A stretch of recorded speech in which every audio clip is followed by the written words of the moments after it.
Courtney, if you have to leave, we'll record this for you and we'll send that over to you as well. Go ahead and go live on Facebook.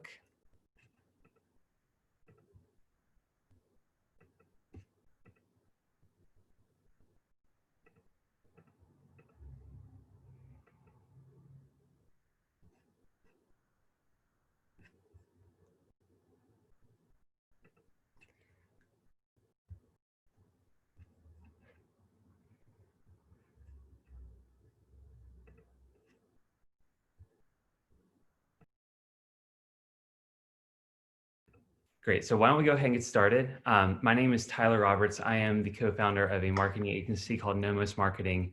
We are a full-service marketing agency for lawyers, by lawyers. I'm actually a licensed attorney out of North Carolina. My wife, who is also a co-founder of our agency, she was in marketing while I was practicing, and we became really good friends with our now business partners who she had worked for a number of years.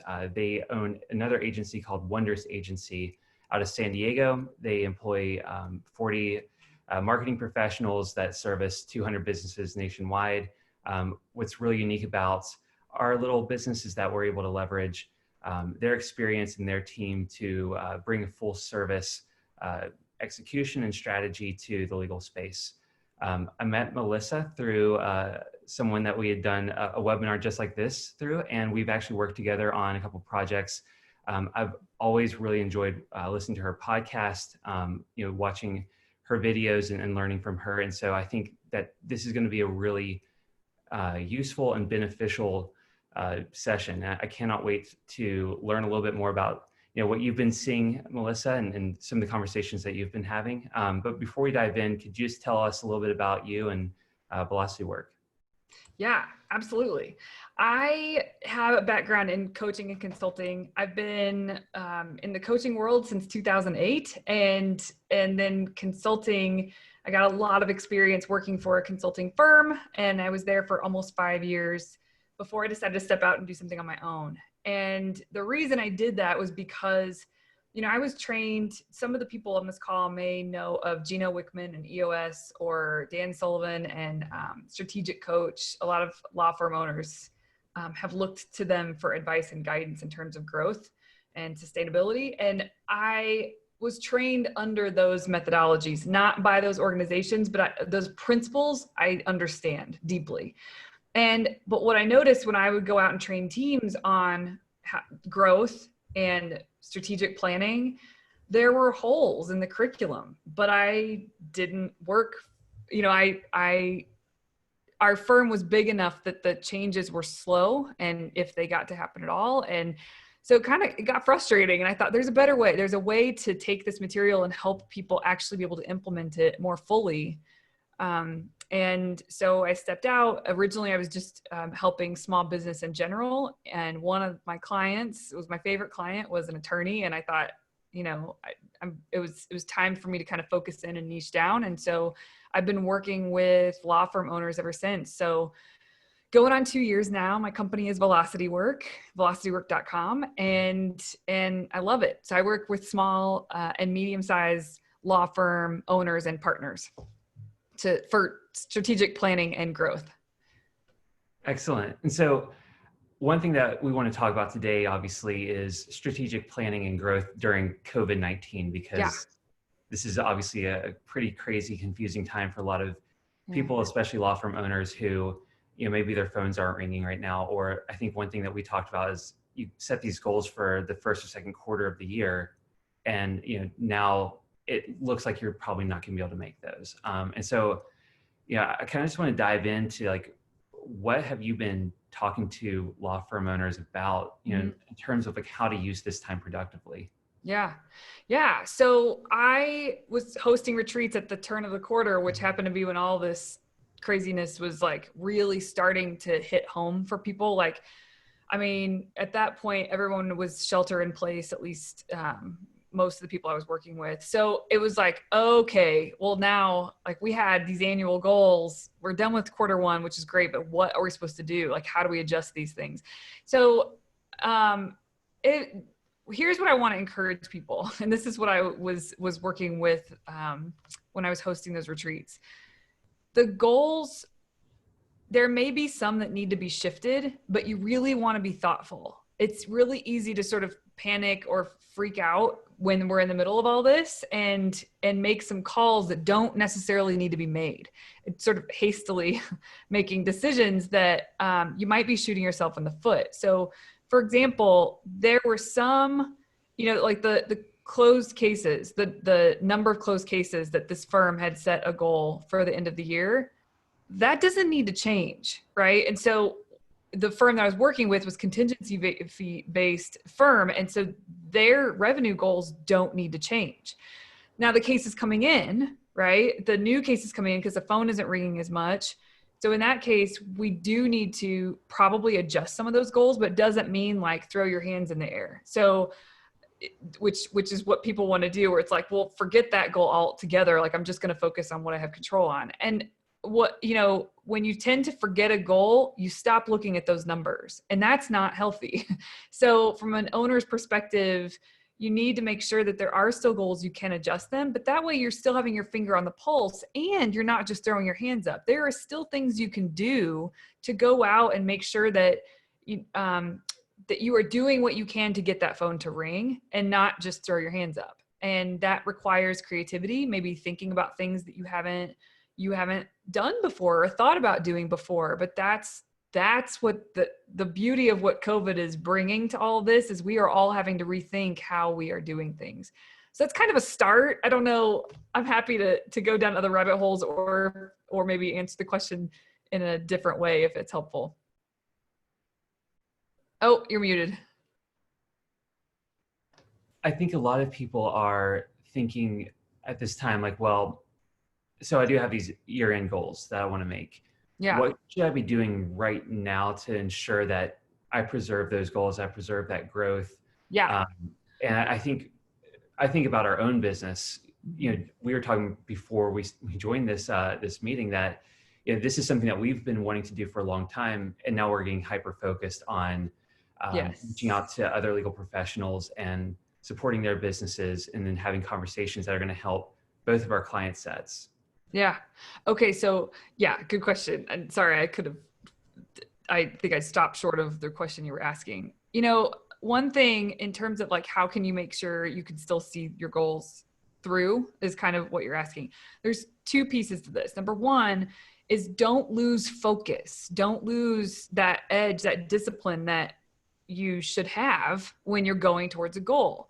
Goals are not easy and they do require a lot of focus and discipline. And so it's important to maintain that as much as possible. And I would argue right now you can do so in a better way because the world is a little more quiet right now. And you could easily look at that as like, that's all bad, but it isn't, because it does give you a chance to step back and reflect about how you're spending your time, what you're filling your time with. And so you have these goals that you want to work towards. That's essentially a result that you're working towards. And all your activity should line up with getting that result. I think it's really easy as a business owner, I know this myself, but it's really easy to show up to your day-to-day and just kind of go at the next best thing that feels like the most important thing, put out fires, cross things off your to-do list. And that's a really good way to stay busy but not actually be productive. And so it's important to make sure that whatever goals you have, you've reverse engineered and the activity, how you should be spending your time so that you can get yourself there and line yourself up with that result still. So that's the first thing, is making sure that you're not getting lax or allowing the panic or the freak out to pull you away from focus. And then the second thing I would say is that we kind of touched on this with getting creative. This is a time where you can really ask yourself, how can you best serve your clients? And that may take an untraditional form. So, I have examples about how I've done that inside of my business, and you're doing things like this, which is really providing value to your community, to your set of your peeps, right? And so you're providing value in new and different ways. And that's important. That is the community that we can provide value to, no matter what business you're in, your community. I mean, that's why you exist. And so it helps you pull you out of this fear-based mode that you're in and get into a service-based mode, which is always more productive and fruitful for, I mean, yeah, your business, we care about how our business is doing, right? But also the people you're serving. So, yeah. I totally agree with that. And I think that's been something we've seen a lot from our own clients, which is not necessarily like, how do I capitalize on this and capitalize on the fear, but how do I use this moment to really show my values and to really serve people? Because I'm under the belief that most people become lawyers because they want to help people. Yeah. Or they want to work on interesting cases that are going to solve problems. And there are a lot of problems in the world right now. And there's a lot of things that you can overcome. And so I think just from like a system standpoint, there's a lot of things you can accomplish. But then, like you're saying, looking at your practice area and what can you do to be creative and provide value, it could be as simple as writing an ebook or blog post or doing videos. We have a client that got approved to be a remote notary. And so they're notarizing documents for people who are in hospitals or who are in isolation or quarantine or what have you. And they're doing that for free. And so it's a great way to, get your brand in front of people.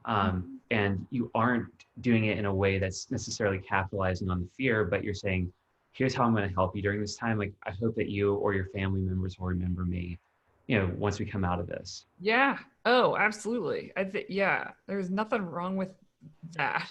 I mean, the truth is we are businesses trying to serve either other businesses or people, but we're all people, but behind all the businesses is people. And so really just trying to find ways to help, even if you serve businesses, find a way to think of them as a, like, how can you help the people there? Can be really valuable. The other thing I'll say there, I hope this thought didn't just leave me. We're talking about serving and, okay. The other thing that this is a great time for that is productive is focusing on how to get back to the basics in terms of just the foundation of your business. Make sure it's good and it's solid. And so maybe that means that you start, a lot of people have a lot of data in different software programs, like actually creating a dashboard so that you have a finger on the pulse of what is going on for your business. That's something that would be super smart to do if you don't already have that. And then also maybe there's something that, there's a process inside of your business that needs to be created. There's inefficiency. This is the time to really, put your team on that, like come up with solutions on how to streamline some things. And so I think there's an opportunity to, yes, make real headway towards goals. I don't think that should be like, just, toss the baby out with the bathwater. So like, I think that there's real headway to be made there. And then there's ways to be creative about how to really serve your people. And then there's ways to determine what systems and processes need to be tightened up, or what foundational things need to be tightened up. And, some of those go hand in hand. I know a client that just decided to put a process in place for checking in with their clients on a very regular basis to give them updates and all that. They didn't really have that solid down. It was kind of like, if they thought to reach out to them, they would, or the client would call and be like, what's up with my case? And so they just put a system into place. So there's never question marks for clients anymore. I mean, that's huge. So that's kind of an example that checks the box for serving clients better and for getting a system in place. Yeah, I love that. And I think for us, I'm thinking like about our own business. We set quarterly goals and we review them at the end of every quarter.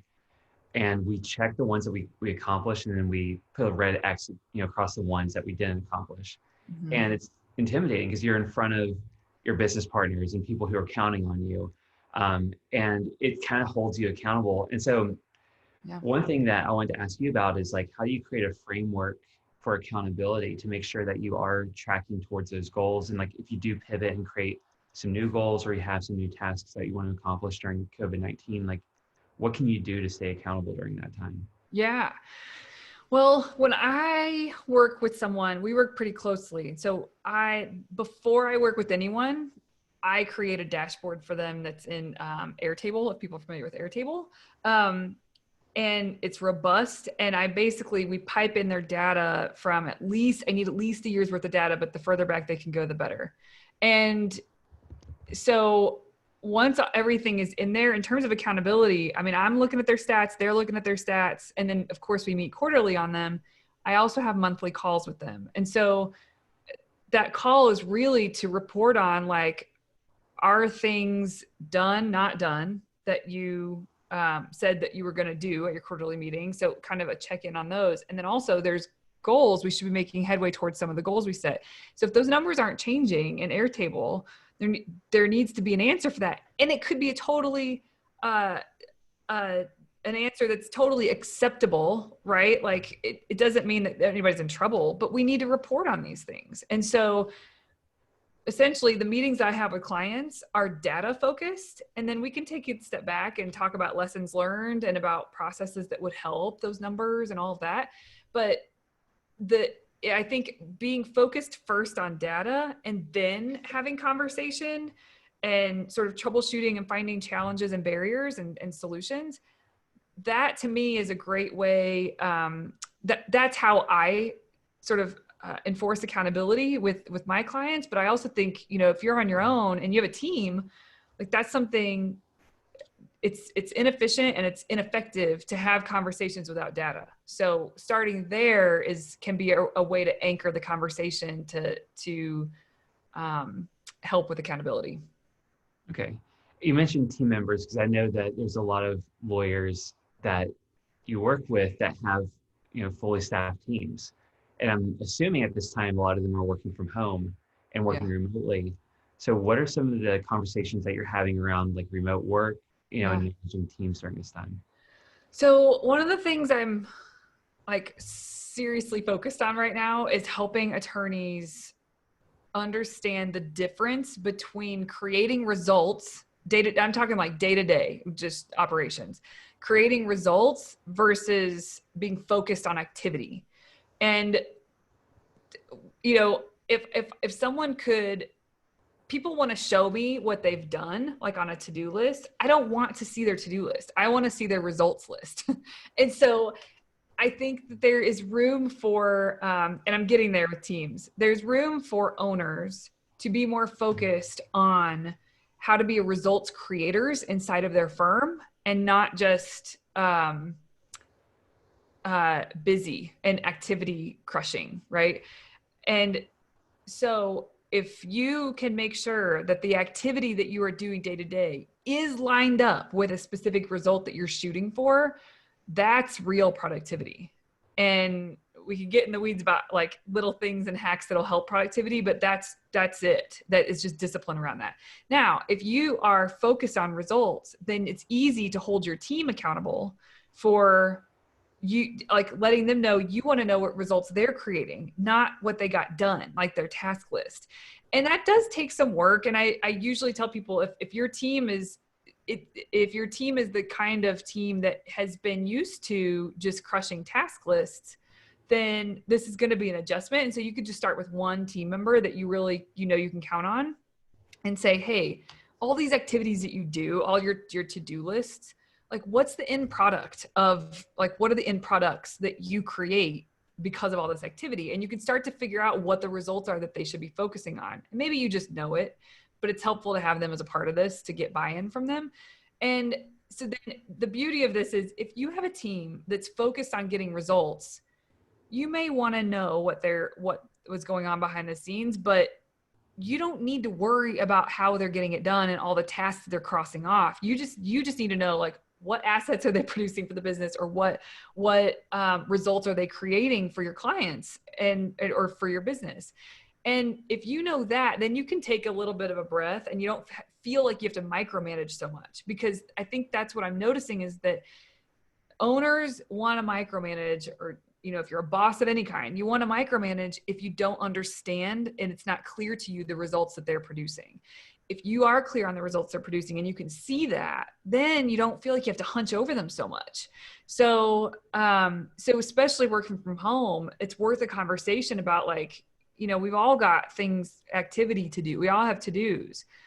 but I'm really interested in what you have accomplished through your to-dos. I don't want to know your to-dos anymore.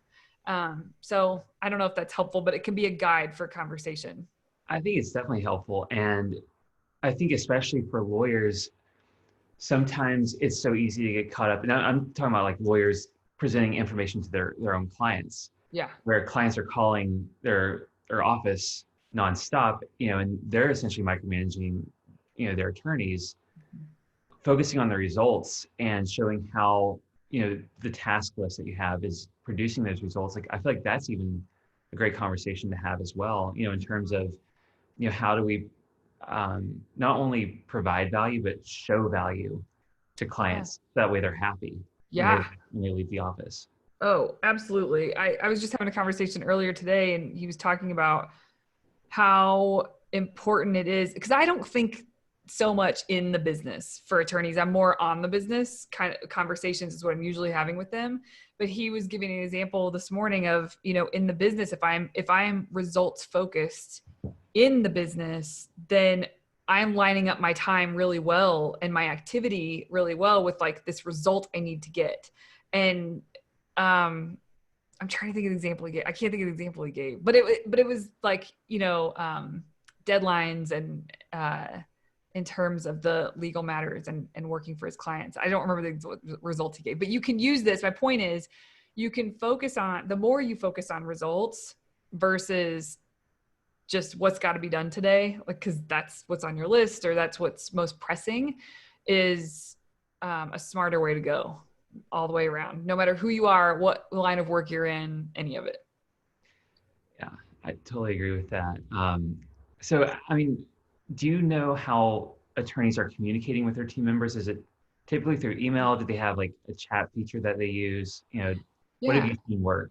I've seen most of the clients I'm working with use Slack. Um, and they use Zoom for their meetings. A couple use different platforms, but video meetings. Zoom seems to be the most popular. Slack is a big one. Most people I work with try to cut down on their email, so they use Slack for that, in terms of internal emails. I'm trying to think of other tools I've seen, but that's the ones that come to my head the most. Yeah, I'm glad you said Slack. So we use a tool very similar to Slack, and this is just a little example of how we use it.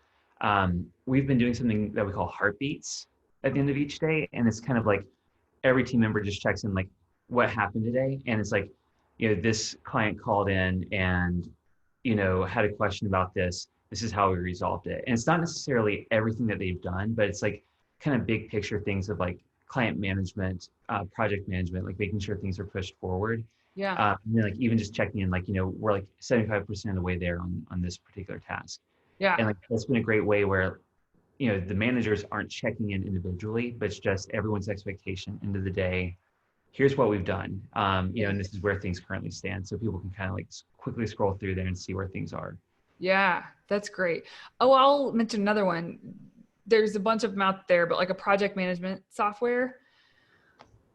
I have been around the block with these because it's important to like get out of your head and into something and probably not rely on a notepad, right?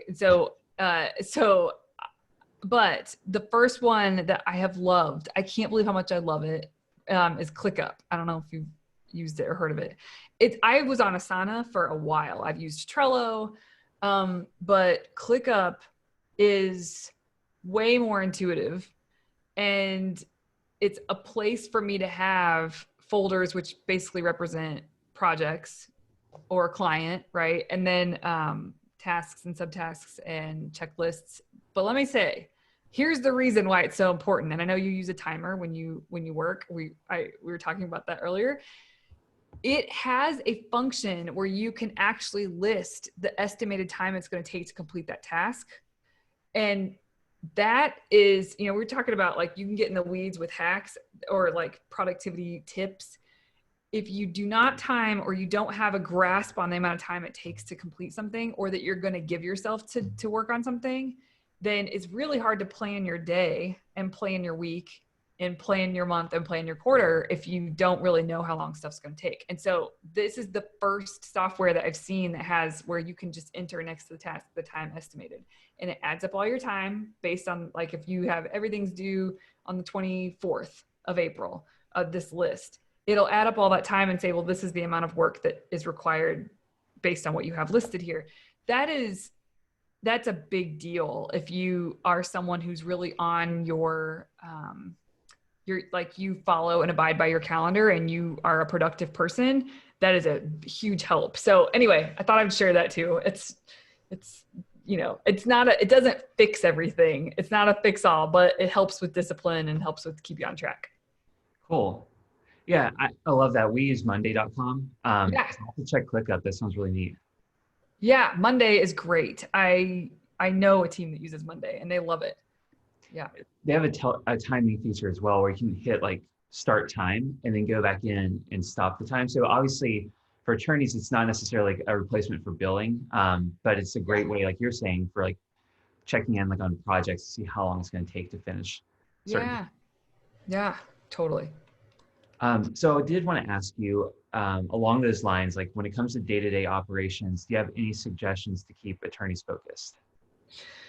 So yes. Okay.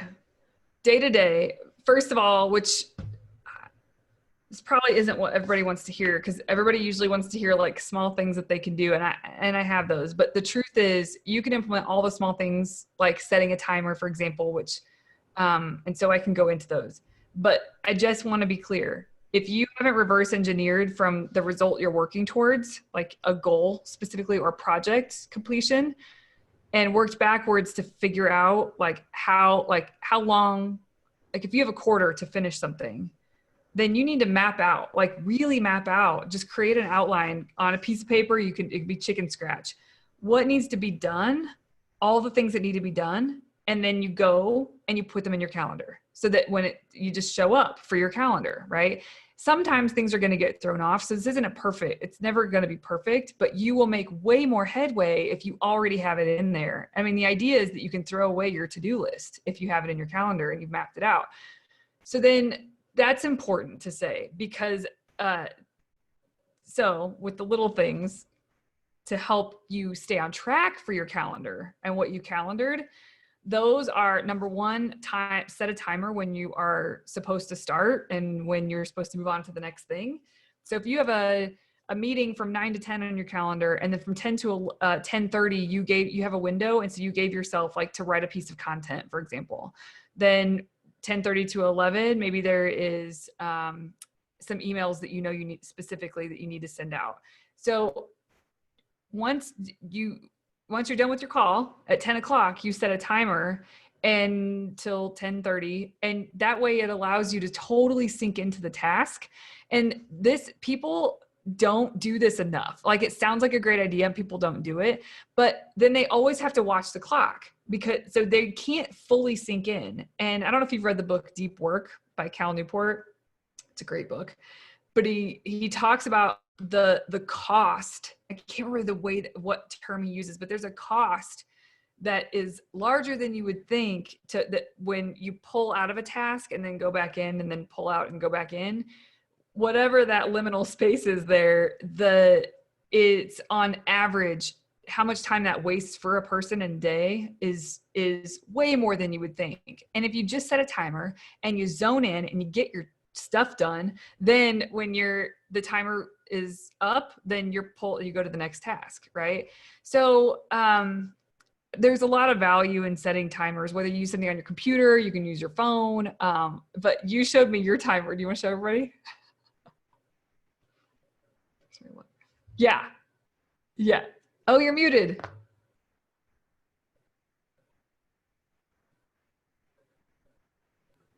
I'm not sure why it keeps doing that. So this is the timer that I use, and it is just a kitchen timer I bought for like $10 on Amazon. Yeah. And I actually use this in the office. But now that we're here at home, it's more fitting, I guess, because it's like right next to where I work. Yeah. But yeah, this is, I think it's called the time timer.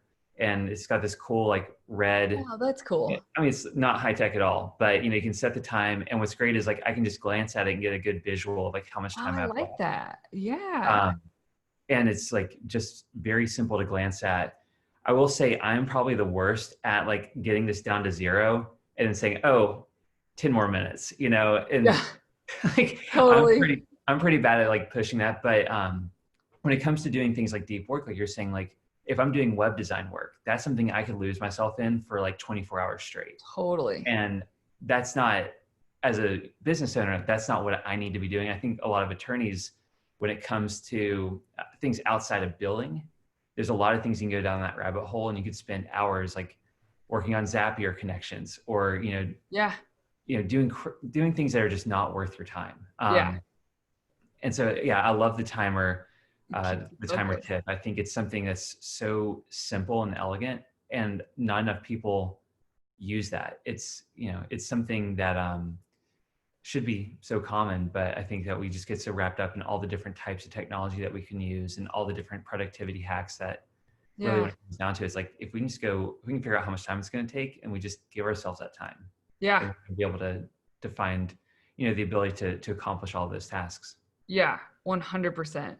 And I mean, yeah, I have other little, like, this is one that is, it's not meant to be as morbid as it sounds, but here's the thing, when you put your estimated time next to whatever it is that's going to go on your calendar, so you schedule on your calendar for that much time, it's not like, you don't want it to be hopeful or wishful. Like, you really want it to be accurate so that your day doesn't get blown apart by your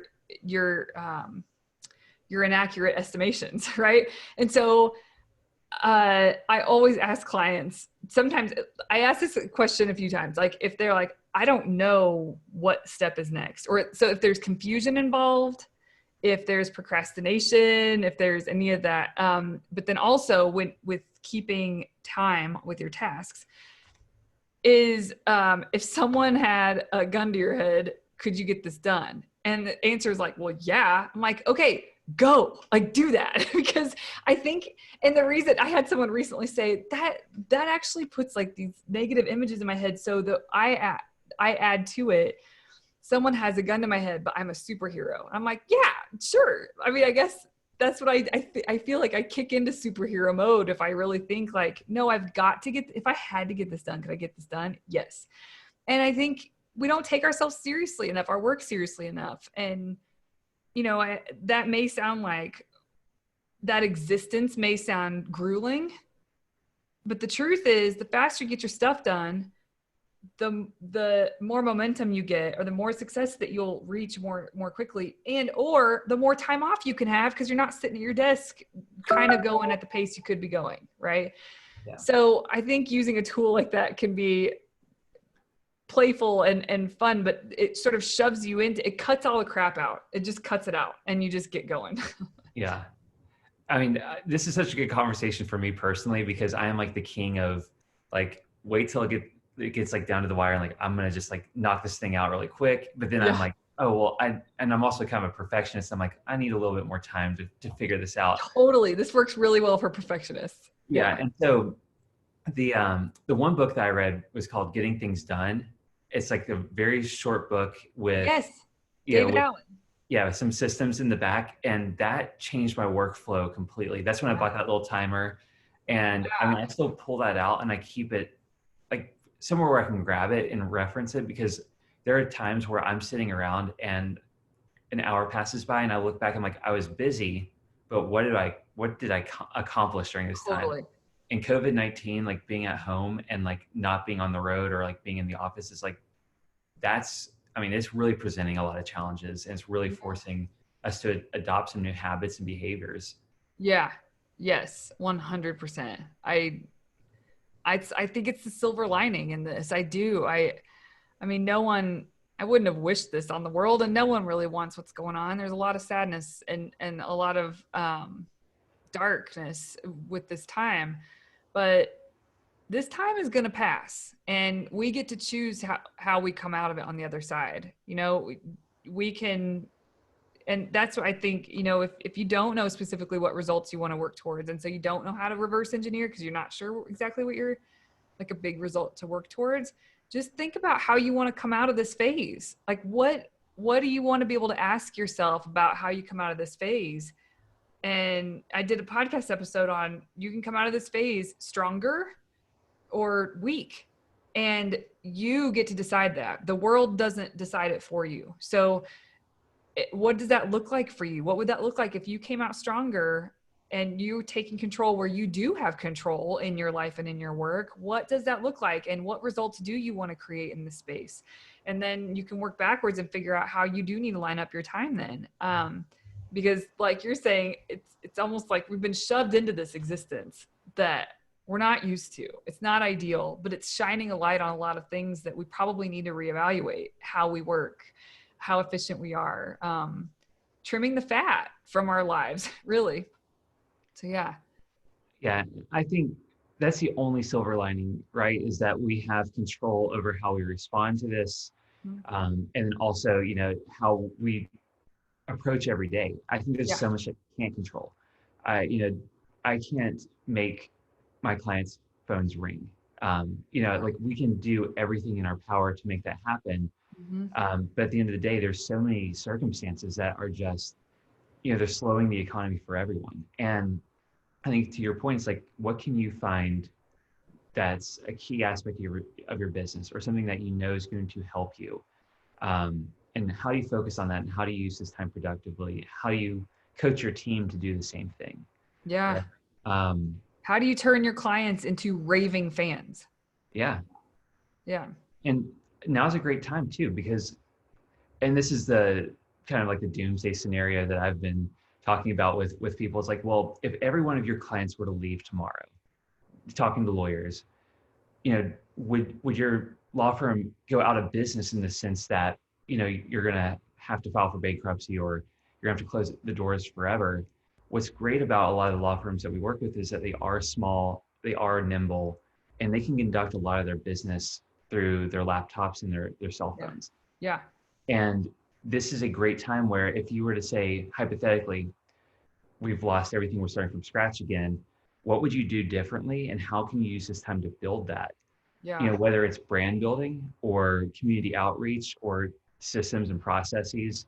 I think now's a great time to demo new products, like do a demo of monday.com or clickup.com. Yeah. See what that looks like, and decide if it's worthwhile for you. And I think there are so many positive ways to use this time, that when you come on the other side, like maybe your law firm is completely different. And it might not be in the best financial health that it was prior to going in.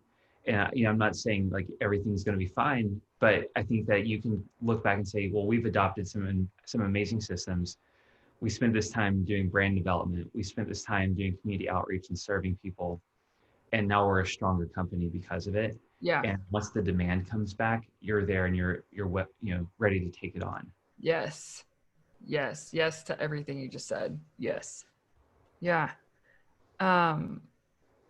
Yeah, that's beautifully said. I mean, just I ran an experiment in April I threw out there that I would do a daily accountability for entrepreneurial attorneys. And so I would get on Zoom every morning, and I do every morning. I have a newborn, and I did not know if I should do this or not, but I was like, you try to look for ways to serve and to learn, right, in your business. And so I threw it out there because I could see on forums, there were some people panicking and freaked out by all this. And the last thing you need to do as a business owner is stay in freak out mode. You need to get busy. And so, or focused, I guess. And so I threw this out there, and I thought I was going to have a bunch of people join that were panicked, and I would help focus them in and they could get on their merry way. It turns out it's a small group that signed up for it, but they're all really strong business owners that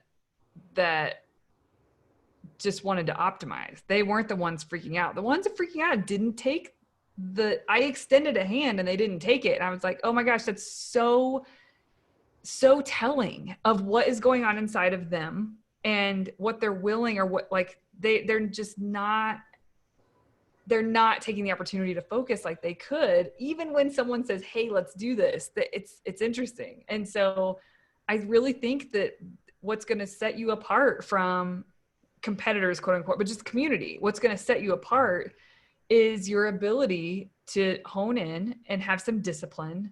And you can set aside time to freak out, but it doesn't get to just be this undercurrent. And so the people who are really choosing to get focused and create results are the ones who are going to come out on the other side stronger, no question. And, you know, that's what you guys are doing too. Which is awesome. So I want to ask you, there's a couple of questions that we have left in the time that we have. And so you said that you have a specific take on confusion. Can you tell me what that means? Yeah. I had a coach one time tell me, and I was like, what are you talking about when she said this? I would say, I don't know. I was saying, I don't know in response to her question. She's like, well, what about this? What about this? Why couldn't you do this? I'm like, I don't, or how would you do this? I'm like, I don't know. And finally she was like, confusion is a lie. And I was like, you know, she put her foot down, and I mean, it was a little more harsh than the way I just interpreted or portrayed it. But I was like, what do you mean it's a lie? Like, I really had to wrap my head around that. And I have come to embrace that, because anytime you're striving to do something you haven't done before, of course you don't know how to do it. There isn't a perfect map. There is no blueprint, right? And as much as people want to sell you blueprints out there online, there is no blueprint. So it's just, you sit down and you really think about how would I do this? I don't know how, but how would I go about this? And you write down everything you know, right? And maybe there's some gaps in knowledge, and then you can go find out how you can go do research or talk to people and figure out those gaps in knowledge. But I think whenever someone feels confused, just don't lie to yourself about that. Like, you're not confused. That's all just in your head. Figure it out, and don't waste time in confusion. Does that make sense? Yeah, absolutely. Yeah. This is something that is a personal philosophy of mine, is like, just start with the smallest step and move forward. Like, you'd be amazed when you set a goal for yourself, you know, for the quarter, for the year, and you just focus on that goal and you take small incremental steps and you just kind of map it out. Yeah. What seems insurmountable can quickly, you know, come to fruition. Yeah. And I think that when you get hyper focused, like during this time, like this is a great time to be like, okay, what are the steps I need to take? How do I get through this? Yeah. Because there's a lot of attorneys right now that are just like, I don't know what to do. Like, right. Sitting at home, I don't, you know, when I send out email blasts to my subscriber list, I get, you know, 20 to 30 automatic replies saying that the office is closed. And you know, which to me is just insane to think that, like, even if it says we are open, you know, to take your call, call this number. I still think taking that down and like people knowing that, okay, when I send this email, it's going to someone, they're checking their inbox.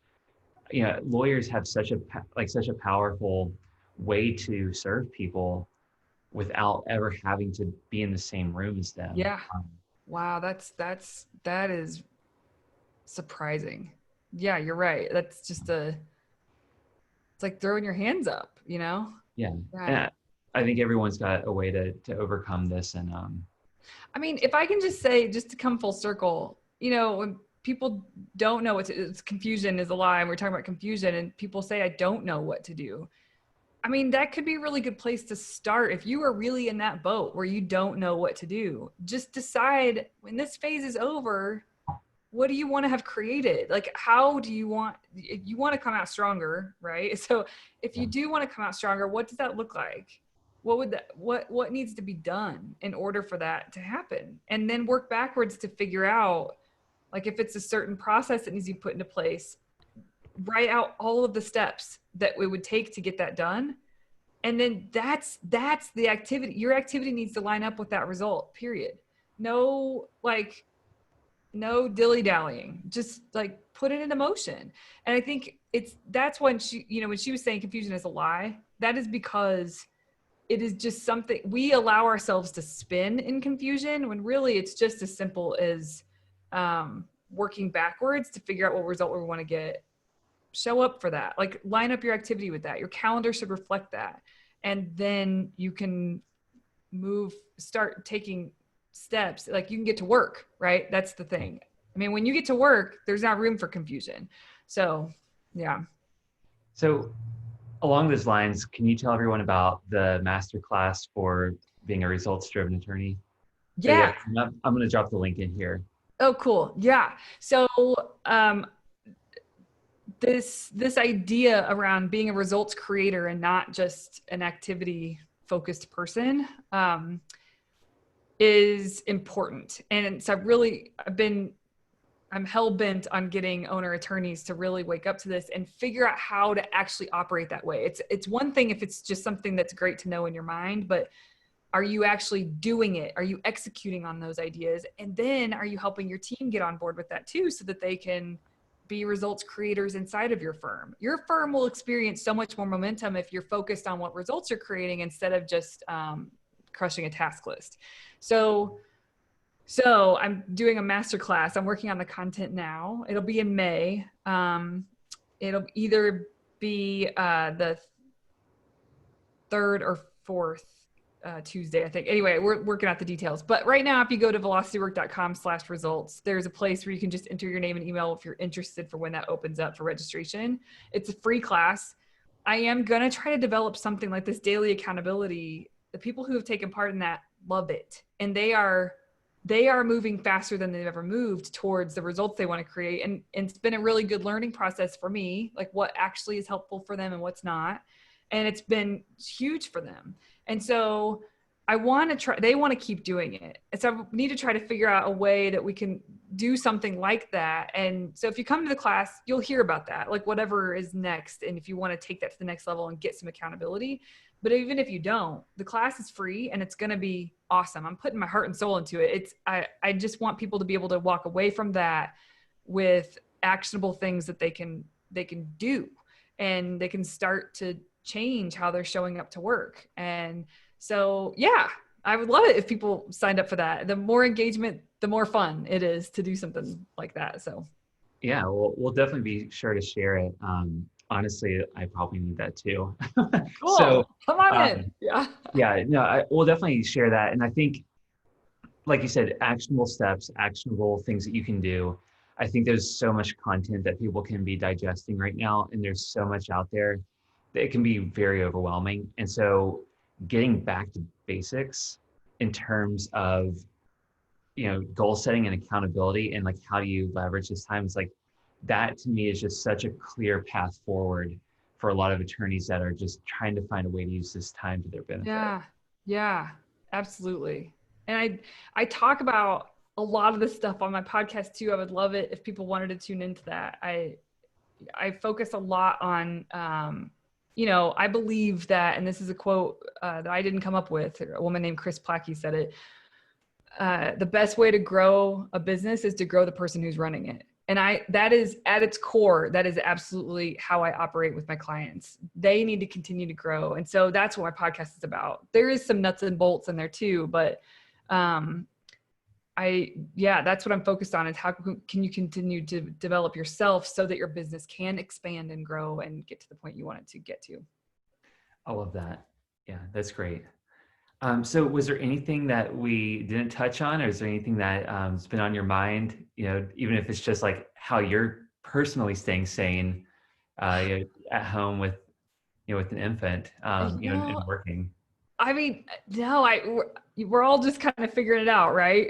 And I do take my own advice. So I have set work hours that between my husband and I, we trade off with the baby. And so I have set work hours, and I just make sure, it is on. When it's time for me to work, I make sure everything is lined up. I'm prepared so that when I sit down, I know exactly what to do. And it's not easy to do that, but that's not an excuse not to do it, right? So if I'm being maybe this is TMI, but I'm just being totally honest, that like when I sit down, like I forget to leave room for things that need to happen. Like I need to pump and I don't leave room for that, and it causes problems. But that's what I mean by how like on I am. There isn't room, and I make sure to get everything accomplished that I want to get accomplished. And so I know that may be weird to say, but you need to be that, and I can always do a better job of it, right? I'm not a master. I still have lots to learn and lots of growing to do, but that you need to be that focused and drive that hard during your work hours. That's it though. And then when you're done, like when I'm done, I'm with my kid and I'm not sort of straggling and trying to figure out how to finish up things. Like that's not it. And so I think there's a lot of improvement that I can do, but everyone can do to make sure that you are hyper freaking focused during your work hours. And then you can have your life outside of that. But if you aren't hyper focused and if you aren't results oriented and you're making headway towards things, it makes it so that you have to kind of be on half ass like a lot of the time. And that's not good for anybody. So, I just think there's a lot of value to really being disciplined about all of that. So I would just encourage people to do that for themselves and whatever work hours you have set. And if you don't have set work hours, set them and be really deliberate and intentional about what you're working on during that time. And I think you'll be surprised at how much you can accomplish. Excellent. Well, thanks again, Melissa, for joining me today. Sorry that we had these technical difficulties at the beginning, but I'm glad that we got it resolved. Yes. For anyone who's watching, we are going to record this, or we have recorded it. So if we don't have your email, please feel free to DM us on Instagram or shoot me your email. Mine is tyler.roberts@nomosmarketing.com. Melissa, if you want to share yours as well, that'd be great. Yeah, mine's Melissa, MELISSA @velocitywork.com. I'm on Instagram at velocity.work. Excellent. So I'm going to drop that in here to the notes. So if you guys have any questions, please feel free to reach out to either of us. I have your information. I'm going to send this out. If you have any questions, please feel free to reach out, and I can always pass those along to Melissa as well. Yeah, absolutely. Thank you. Yeah, thank you. We'll talk soon. Okay, bye. All right, bye.